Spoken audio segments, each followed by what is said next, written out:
दरवाजा उघडला आणि समोर ती उभी होती जिला पाहून अर्णवचं आयुष्य बदलणार होतं.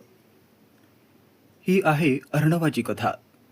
एक साधा मुलगा शांत आणि थोडा एकटा. लहानपणापासूनच त्याचं जग म्हणजेच त्याची आजी. आई वडील कामात व्यस्त पण आजीने त्याला खूप प्रेम दिलं.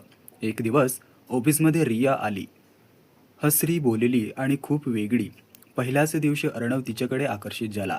हळूहळू दोघांची मैत्री झाली आणि मैत्रीच्या रूपात प्रेमात झालं. कॉफी डेट, लांब फिरणं, छोट्या छोट्या गोष्टींमध्ये आनंद. रिया आल्यावर अर्णवाचं आयुष्य बदललं होतं. तो आता हसायला लागला. पण एक दिवस छोट्याशा गैरसमजमुळे सगळं बदलून गेलं. तू मला समजून घेत नाही रिया, मीच सगळं करतो. अर्णव आणि त्या भांडणाने त्यांचं नातं तुटलं. रिया गेल्यावर अर्णव पूर्णपणे एकटा झाला. फोन शांत, घर रिकामा. त्याला आजीची आठवण येत होती, पण ती दूर होती. एक दिवस अचानक बेल वाजली. अर्णवने दरवाजा उघडला आणि समोर त्याची आजी उभी होती. तो धावत गेला आणि तिला मिठी मारली. त्याच्या डोळ्यात अश्रू होते. आजी म्हणाली, नातं टिकवायला प्रेमासोबत मजबूतही राहा लागते.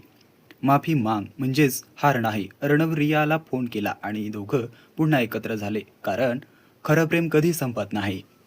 ही कथा कशी वाटली? जर आवडली असेल तर व्हिडिओला लाईक करा आणि असेच नवनवीन व्हिडिओ पाहण्यासाठी या चॅनलला सबस्क्राईब करा.